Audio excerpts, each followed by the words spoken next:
Lumabas ang isang halimaw mula sa fracture. Ito ay isang curtain bowl. Nagtakbuhan ng mga tao. Habang mabilis na tumatakbo si Sojun ay naisip niya na hindi ito naging problema noon bago ang kanyang pagbabalik. Wala na din siyang pinagkaiba sa mga normal na tao ngayon. Ang tanging magagawa niya lang ay ang tumakas. Takot na takot si Ciela dahil nasa likuran na nila ang halimaw. Agad na inatake sila nito, buti na lang at nakaiwas si Sojun. Tinanong ito ni Sojun kung nasaktan ba ito. Sumagot si Ciela at sinabing hindi siya masyadong nasaktan. Tumingin sa paligid si Sojun. At nakakita siya ng pwedeng pagtaguan ni Ciela. Muli niyang kinausap ang anak. Ciela, makinig kang mabuti sa sasabihin ko. Magtago ka sa pagitan ng dalawang gusali na iyon. At huwag kang lalabas hanggat hindi ko sinasabi. Pagkatapos niyang mapagtago si Ciela, hinarap ni Sojun ang halimaw. Ngunit nagtataka siya dahil nakatingin lang ito sa kanya. Siguro dahil namarkahan na siya. Aatake na ulit ang halimaw. Naisip ni Sojun na kung meron lang sana siyang magagamit na sandata para labanan ito. Pero ang malapit lang sa kanya ay isang walis. Kinuha niya ito at ginawang sandata. Nakipaglaban si Sojun sa halimaw gamit ang walis na pinakasandata niya. Habang sa isang sulok kung saan nagtatago si Ciela ay natatakot siya kung anong mangyayari sa kanyang daddy. Sumigaw si Ciela nang makitang tumilapon ang kanyang daddy at naputol ang walis na sandata nito. Lingid sa kaalaman ni Ciela ay gumamit si Sojun ng kapangyarihan. Nakaligtas ako, salamat sa kapangyarihan na ibinalot ko sa aking katawan, ngunit may hangganan ito. Bagamat isa itong sibat na gawa sa walis, wala akong pagpipilian kundi subukan ito.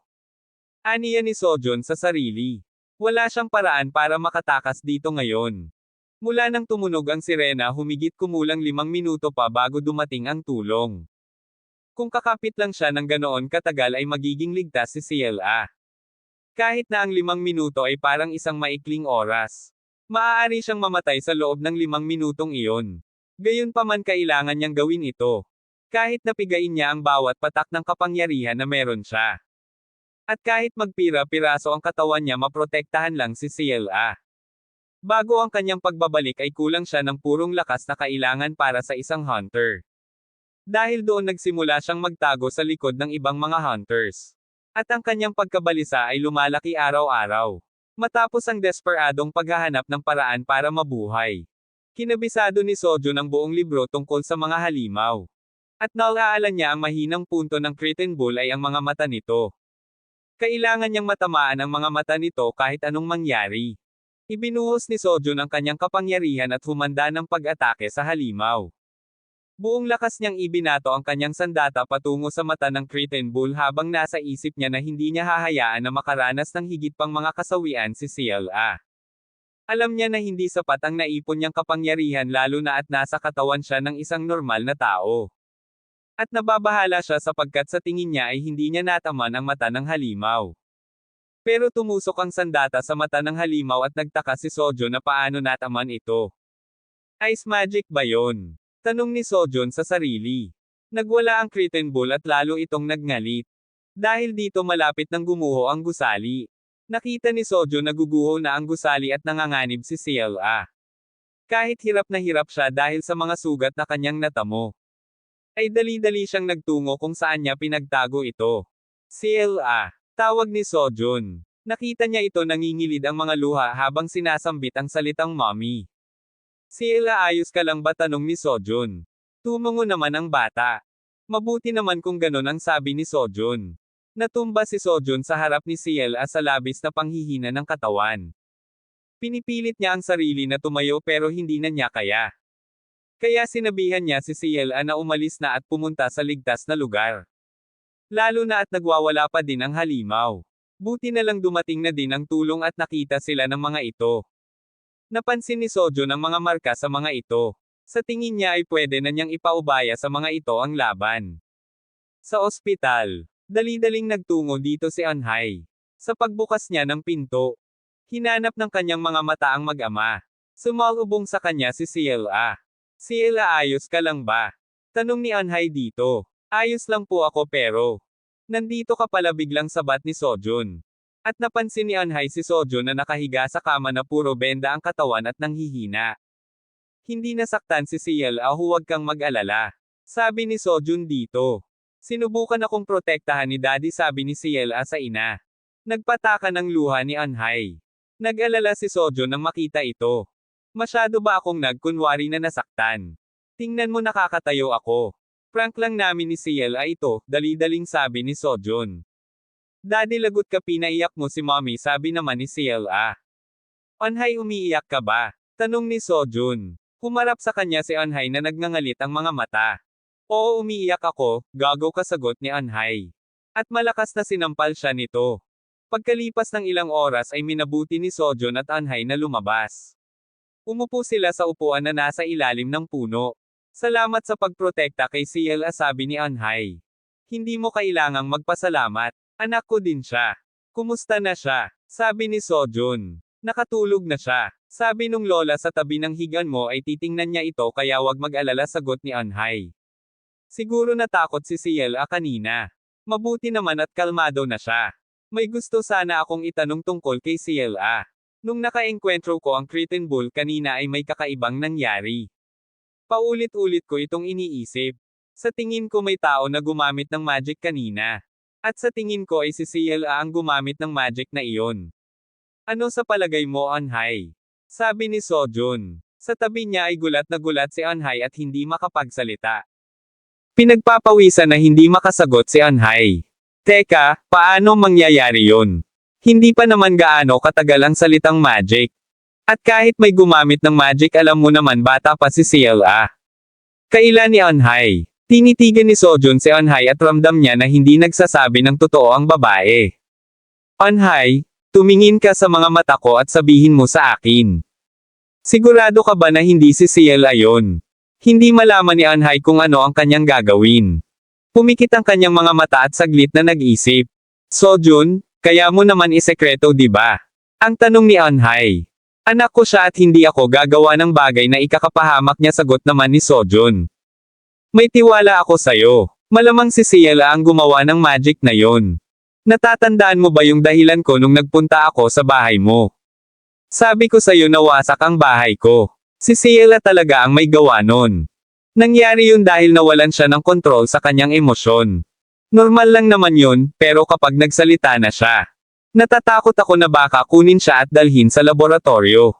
Mahabang sabi ni Anhay. Hinawakan ni Sojun ang mga kamay nito at sinabing. Huwag kang mag-alala, paprotektahan ko si CLA kahit anong mangyari. Anak ko siya kung tutuusin. Hindi mo ba naiisip na baka hindi mo talaga siya anak? Tanong ni Anhay. Anak ko si CLA. At kung sakaling hindi man, hindi ko ito ipapaalam sa kanya. Manghang napatingin si Anhay sa sagot na ito ni Sojun. Ang sinasabi ngayon ni Sojun ay kabaliktaran nung nakaraan niya na halos madaming beses niyang itinatanggi na anak niya si CLA. Tama ka, nakangiting sabi ni Anhay. Namumula ang mga pisnging nakatitig si Sojun. Nasisiraan ka na ba ng bait, Sojun? 40 years old ka na bago ang iyong pagbabalik, samantalang si Anhay ay 26. Lang ngayon, bakit tumitibok yung puso mo sa taong halos dekada ang bata sayo? Umayos ka. Wala kang karapatang maramdaman yan. Site ni Sojun sa sarili. Tumikim si Sojun para mawaglit ang kanyang naiisip. Kinumusta niya kung anong nangyari sa pagpunta ni Anhay sa organisasyon. Tulad ng sinabi mo, maraming mali sa kontrata. Itinuro ko ang bawat isang mali dito at umalis din agad pagkatapos kong sabihin na maghahanap na lang ng ibang organisasyon. Sinabi ko yun kahit wala namang natawag sa akin na ibang organisasyon. Kaya hindi ko alam ang gagawin ko ngayon, sabi ni Anhay.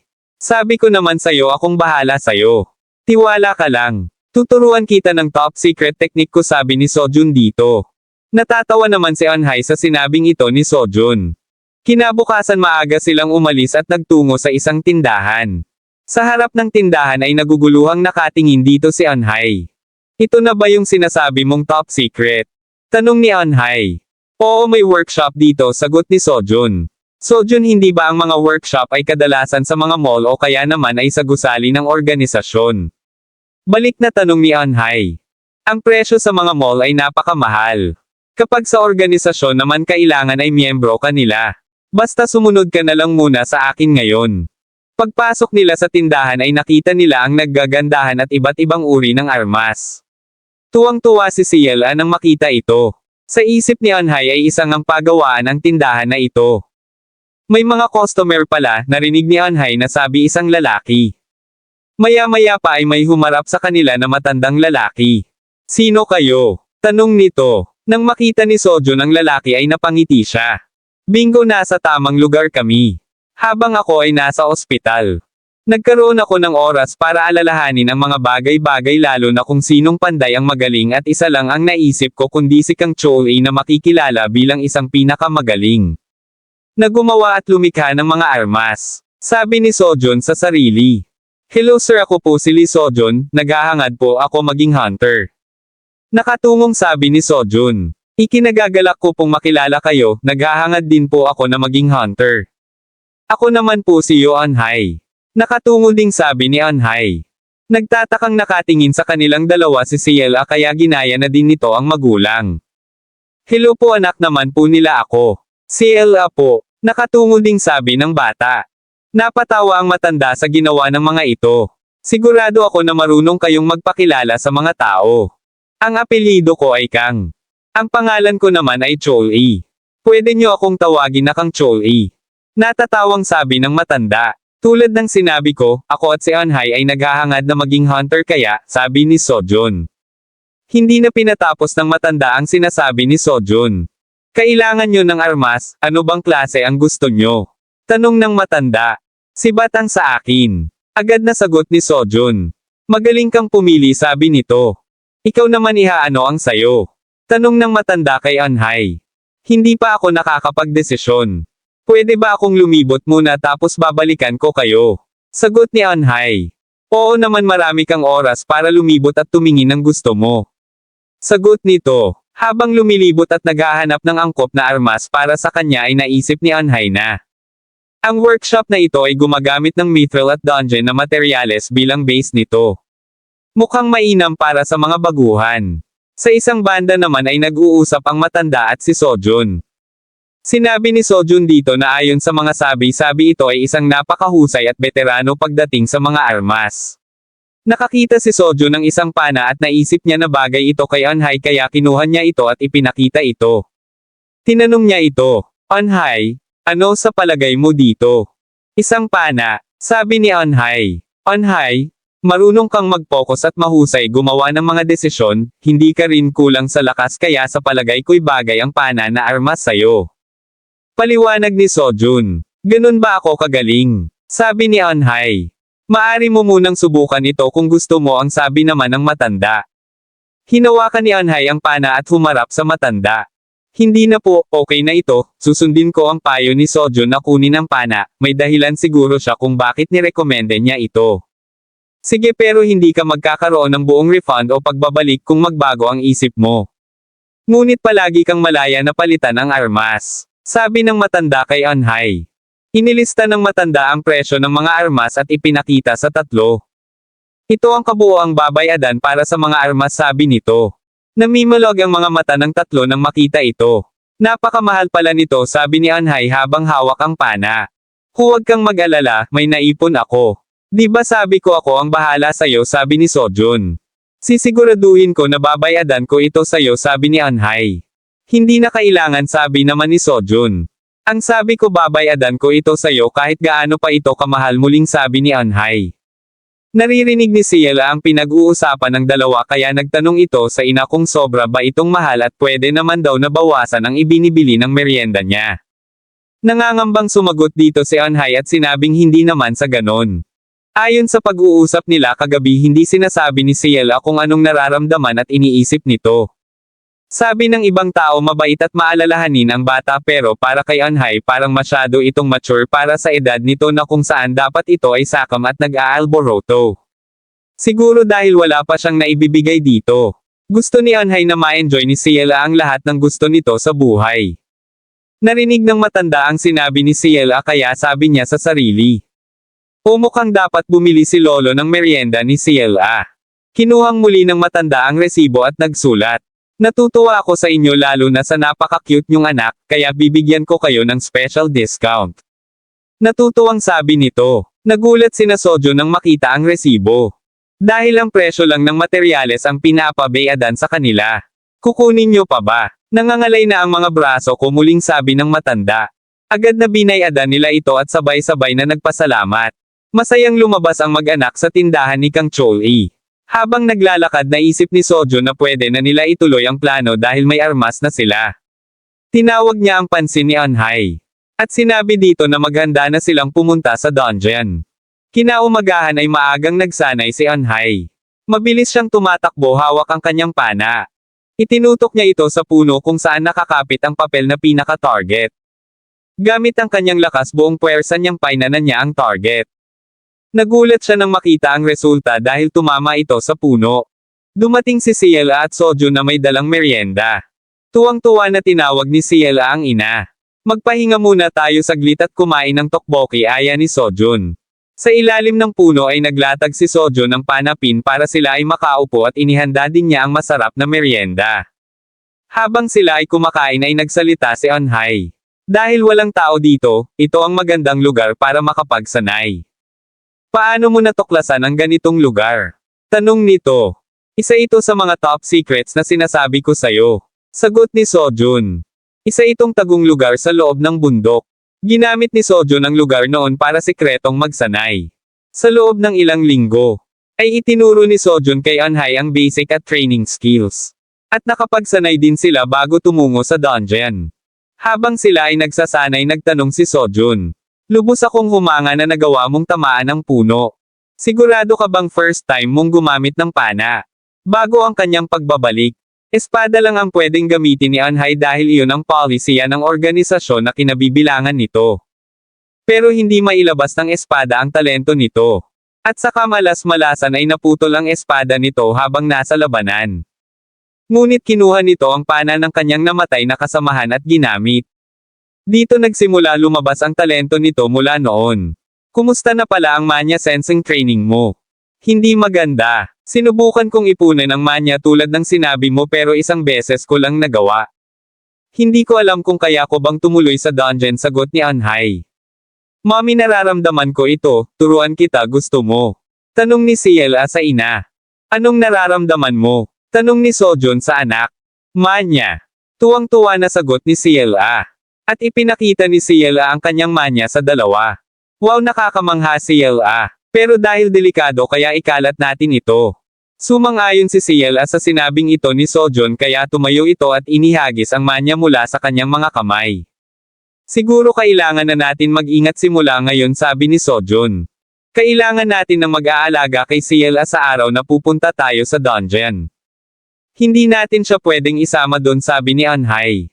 May naisip na akong paraan, kaya wag kang mag-alala, nakangiting sabi ni Sojun.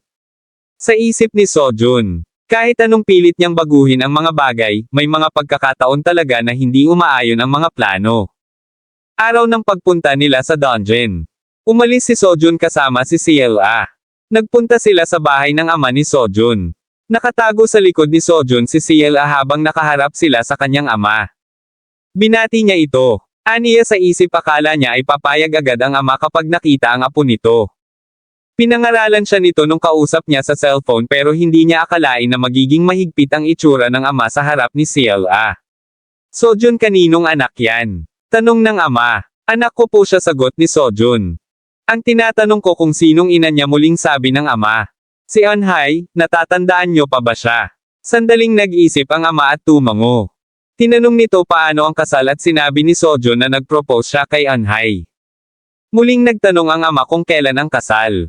Napapakamot sa ulong sumagot si Sojun na hindi naman niya sinabi na pumayag si Anhai na magpakasal sa kanya. Galit na tumayo ang ama at sinigawan si Sojun.